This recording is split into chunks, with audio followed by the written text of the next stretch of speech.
Mais uma vez, boa noite. Eu vou ser breve, senhor presidente. Com relação ao vídeo que o vereador PC passou, ou a outros vídeos que circulam, como bem disse Vossa Excelência, vereador Nil Ramos, eu não aprovo nenhum e nem outro. Eu discordo dessa prática. E se porventura recebo, eu nem sequer compartilho. Porque eu acho que se você discorda da prática, mas compartilha ao receber, você também dissemina o ódio ou a propagação de um fake news, sei lá eu, de uma falsa mentira, quando você... Me fugiu a palavra agora. Quando você desonra, macula a imagem, difama, exatamente. Depois dos 50, às vezes a memória some. Então, assim, eu acho que se você, inclusive, recebe, e mesmo discordando ou não, ou achando graça ou não, compartilha, você acaba difamando de um jeito ou de outro aquelas pessoas que estão ali nesses vídeos que rolam por aí, envolvidas. Então, não compactuo, não concordo e não compartilho de forma nenhuma. Já se viu bem o que andou acontecendo nessas últimas eleições aí por conta disso, né? Quanta coisa a gente viu, quanto ódio foi disseminado nesse curto período dessas eleições últimas que nós vimos aí. Enfim, eu de fato não compactuo. Eu acho que cada um tem o direito de escolher seu candidato, votar em quem quer, porque existe a democracia, né? Se aqui nós somos em 13 pensantes, 13 cabeças diferentes, encontramos divergências, encontramos debates, muitas vezes encontramos discórdias aí, o que dirá num conglomerado maior. E falando aí nos resultados das últimas eleições, eu vou falar um pouco na alteração do Pacto Federativo, visto inclusive aí as últimas eleições e alguns pronunciamentos. No sábado, dia 27/10 de manhã, ouvindo a rádio Jovem Pan, eu acompanhei a entrevista do candidato ao governo do estado de São Paulo, João Dória, que se manifestou sobre necessidade de alterações no Pacto Federativo. Tema este que há muito tempo eu venho defendendo nessa tribuna e alertando sobre essa necessidade. Única forma de permitir que os municípios cuidem e destinem seus próprios recursos, onde há, de fato, mais prioridades, urgências e apliquem de acordo com as realidades e necessidades. Ao ouvir o candidato João Dória falar, eu até me entusiasmei, vereador Geraldinho. Porém, ao mesmo tempo, pensei, é um candidato ao governo do estado que também tem essa visão e conhece dessa necessidade urgente que os municípios têm. Mas, se não houver ação do governo federal, do presidente da República, nada se altera. Então, frustrei-me. Mas, qual não foi minha surpresa quando o presidente eleito, logo após a eleição em seu discurso, também abordou o tema, assumindo esse compromisso, como demonstra o trecho de sua fala. Abre aspas. Trecho extraído do discurso do presidente eleito, deputado Jair Bolsonaro. Nosso governo vai quebrar paradigmas. Vamos confiar nas pessoas. Vamos desburocratizar, simplificar e permitir que o cidadão, o empreendedor, tenha mais liberdade para criar e construir seu futuro. Vamos desamarrar o Brasil. Outro paradigma que vamos quebrar. O governo, de verdade a federação. As pessoas vivem nos municípios, portanto, os recursos federais irão diretamente do governo central para os estados e municípios. Colocaremos de pé a Federação Brasileira. Nesse sentido é que repetimos que precisamos mais de Brasil e menos Brasília. Fecha aspas. Isso me trouxe uma certa segurança. E melhor ainda, foi ouvir a entrevista concedida pelo governador eleito de São Paulo, João Dória, novamente na Rádio Jovem Pan nesta manhã, cujo trecho da entrevista vocês poderão ouvir, que a Soninha vai colocar para nós, afirmando a descentralização de recursos aos municípios. Soninha, por favor. Vila, eu estou aqui para ajudar São Paulo e ajudar o Brasil. Ontem tive uma boa conversa ao telefone com o presidente eleito Jair Bolsonaro. Nós nos comprometemos a ter um encontro ao longo dos próximos dias para sintonizar aquilo que nós chamamos de pacificação pelo Brasil. Ele vai ajudar a pacificação e nós aqui em São Paulo vamos ajudar também.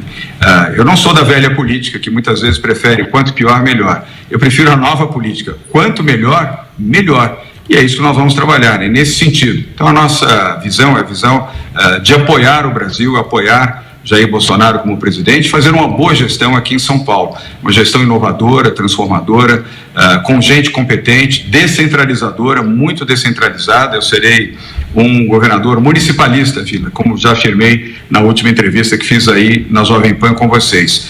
E fiquei feliz ao conversar com o Paulo Guedes, inclusive essa madrugada. O Paulo também dorme pouco, como eu. Trocamos o WhatsApp, hoje eram 3h55 da manhã. E o Paulo Guedes estava acordado lá e trocando o WhatsApp. Ele reconfirmou a mim, o que já me disse anteriormente, que vai fazer o Pacto Federativo, importantíssimo para os estados brasileiros, pois vai destinar os recursos que antes os governadores, Vila, Tiago, ouvintes e internautas da Jovem Pan, os governadores tinham que ficar lá com o chapéu na mão, em Brasília, ministério por ministério. O Pacto Federativo transfere recursos de saúde, educação, habitação, transporte, segurança pública, entre outros, serviços e obras também, aos governadores. E os governadores, por sua vez, transferem aos prefeitos. Como eu serei um governador participativo, municipalista e descentralizador, isso significa que mais recursos estarão nos municípios e com muito mais fluidez, com muito mais rapidez. Assim, boas respostas, mais recursos na economia se traduzem em mais empregos, mais renda, mais emprego, a economia gira, cresce a economia brasileira, isso é bom para todos. Obrigada, Sônia. Há quanto tempo a gente vem falando dessa questão da alteração do Pacto Federativo nessa tribuna? E agora, então, se firma o compromisso pelos novos governantes do Estado de São Paulo e também do nosso país, de fato, alterar o Pacto Federativo e permitir que os recursos pertencentes aos municípios nos sejam repassados diretamente para serem aplicados de acordo com as necessidades e prioridades dos municípios. Nós não vamos ter mais que ficar dependendo de emenda parlamentar, nós não vamos ter que ficar indo lá para Brasília, ver plano de governo, ver como é que o governo federal quer devolver o dinheiro que pertence aos municípios para a construção de creche, para isso, para aquilo, quando, na verdade, a necessidade nossa é outra, completamente diferente para o momento, para a ocasião, para a prioridade.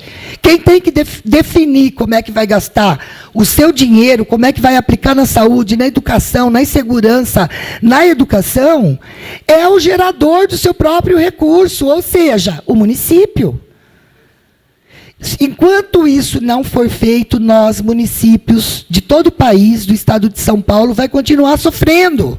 Porque até hoje, o que os governos federal e estadual fizeram? Delegaram serviços para nós, mas não aumentaram o repasse de recurso. E quando se trata de devolver o nosso recurso, que é gerado aqui, e que vai para o governo federal, para que depois este nos devolva da maneira como ele quer, os municípios ficam sempre prejudicados aqui nas pontas. Então, eu creio que essa reforma do Pacto Federativo tem que ser, de fato, uma das prioridades, tanto do governo do presidente, quanto do governo do João Dória, e tem que ter um trabalho duro aí em cima disso. E que nós, enquanto Câmara, representantes da população dos municípios, possamos também fazer moção para o governo federal agora, para o seu novo presidente, para que, de fato, ele agilize essa questão da reforma do Pacto Federativo. Que seja breve, de preferência no primeiro ano do presidente eleito, deputado Jair Bolsonaro. É isso que a gente espera para o futuro do país, para o futuro do Estado e para o futuro dos municípios.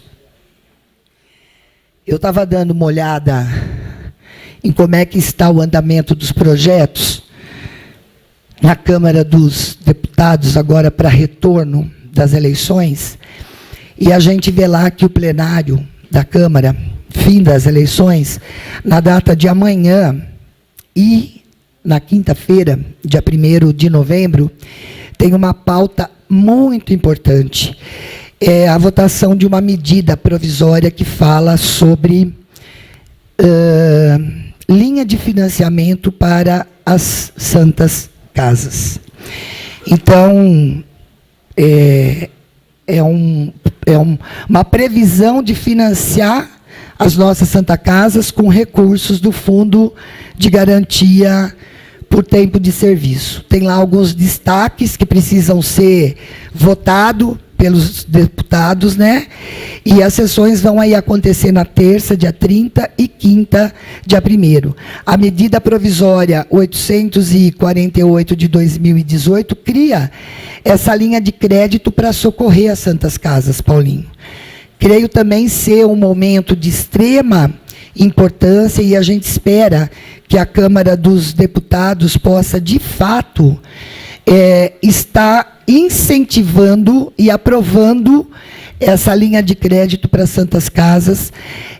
A gente sabe o quanto as Santas Casas têm se esforçado para se manter aberta e atendendo. A gente, até no município de Vinhedo, tem uma situação diferenciada, porque a nossa se fechou e depois o prefeito Jaime teve um ato de coragem em voltar a reabrir a Santa Casa e permitir que ela reassumisse aí os trabalhos para a população e voltasse a vender prestação de serviço para o município. E a gente tem certeza que a aprovação dessa medida provisória nessa semana de retorno aí das eleições traga também para as Santa Casas mais essa notícia positiva aí de poder ter linha de crédito. Os hospitais filantrópicos terão alguns requisitos para poder atender e estar dentro dessa linha de financiamento. Eu tenho certeza que a nossa Santa Casa já atende, porque eu tenho certeza que acho que o SUS da nossa Santa Casa é mais de 60% de todo o atendimento que a Santa Casa fornece para SUS particulares, convênios, ultrapassa esse limite de 60%. Então, o que a gente vai aguardar aí? Que, de fato, o Brasil entre aí para uma nova era, para uma nova fase, né? Eu acho que há esperança da maioria do povo brasileiro nesse sentido, e a gente também, para cá, vai ficando com essa esperança de que dias melhores hão de vir. Por esta noite é só. Muito obrigada, senhor presidente.